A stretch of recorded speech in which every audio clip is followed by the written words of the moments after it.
I don't ordinarily spend a lot of time talking about tithing, but it was recently brought to my attention, so I thought I'd share with you some of my adventures with that over the past 40 plus years. When my husband and I first began to study about giving in the scripture, naturally we came across tithing as a principle in both the Old and the New Testament.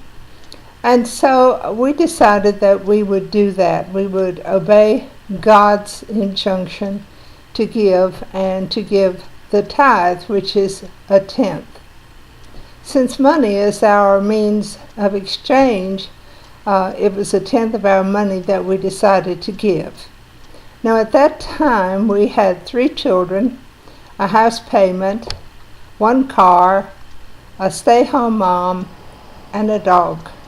So you see, we had a busy household, and at that time my husband's income was small. So we sat down to decide on our budget for that first month, and we realized that by giving the tenth of our income, we were going to be cutting short some other needs in the family. Now, they weren't drastic cuts, but they were going to be in the area of food, gas, clothing, entertainment, some of those items that we could kind of shave a little bit off of in order to give a tenth of our income. We did it with prayer and with some trepidation because we had a small income. And in those days, we didn't have a large amount of money in case of an emergency. But in order to obey God, this was our decision. After a few months of watching our pennies very, very closely and of giving right off the top, as soon as my husband's monthly check came in, we cut our tithe out right away. The months went by, and finally one day I had a call from the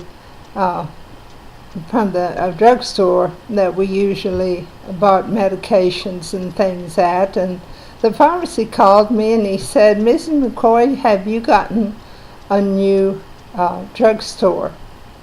Well, I was a little shocked by his call, and I said, "Why, no, I haven't." And he said, "Well, it's been about 3 months now, and you haven't been by to get a prescription." And as we were talking about that, I suddenly realized what had happened. Whereas my children had been having almost a monthly prescription for one thing or another, all of a sudden they were well.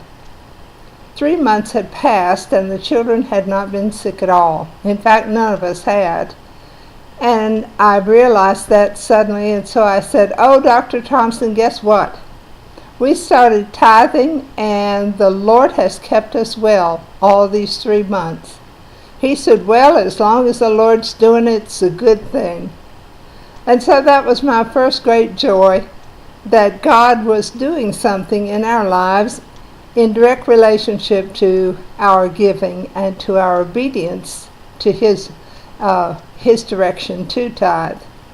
The next thing that happened was all of a sudden a cousin of mine who had two daughters, both the girls were older than my little girl, and there arrived in the mail this box full of clothing from her girls for my little girl. We had a wonderful Christmas in July that time, and things began to happen like that were very unusual for us. On one occasion, $80 was put in our bank account. I argued with the bank about that, and I said we did not deposit $80. Well, the lady said, "It's right here in black and white, and we know that you did, and it is your $80. Nothing I could do would talk her out of that. Then there was a wonderful Saturday that we went to get the sweet potatoes. One of the men that my husband worked with was a farmer, and he said, "I've got a row of sweet potatoes, and so if you'll bring your family out on Saturday, we'll dig sweet potatoes." Well, everybody was excited. We loaded them up in the car, and we had a big Impala at that time. It had a very large trunk, and we thought a row of sweet potatoes, wouldn't be very long. When we got to the farm, I couldn't even see the end of that row of sweet potatoes. It looked like a mile long. Here came the farmer with his big old plow, and our little shovels looked very small in comparison. And down that row he went, tossing up sweet potatoes along the way. Well, you can imagine how thrilled the children were picking up sweet potatoes. This was a whole new experience for them and for us. And so we loaded the trunk of that car with all these sweet potatoes and rejoiced because I now believe that they're the best sweet potatoes in the world that come from Georgia. That poor dirt grows the best sweet potatoes you can find. At any rate, we hauled those sweet potatoes home with the rear end of the car laden down, and we decided we would tithe our sweet potatoes. Well, we didn't actually measure out exactly 1/10 of them, but we took a bag full to all of our neighbors, and they were very, very happy to share in those sweet potatoes. Nothing tastes better to us than sweet potatoes, and I love them to this day.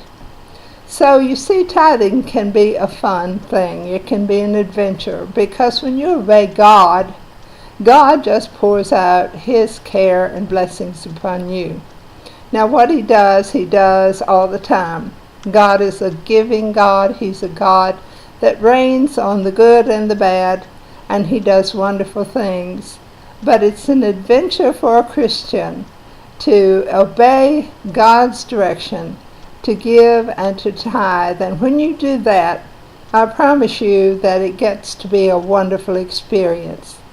Now 40-some years have passed, and I can tell you from my experience with my family that God has been faithful to open the windows of heaven, like it says in Malachi chapter 3, and to pour out such a blessing that we can hardly contain it. It is a joy in our lives to give that little tenth, and of course, over time that tenth has increased. So we're thankful that God is faithful to His word, and I invite you to step out in your faith and give what you can as God directs, and I promise you that He will be faithful to you.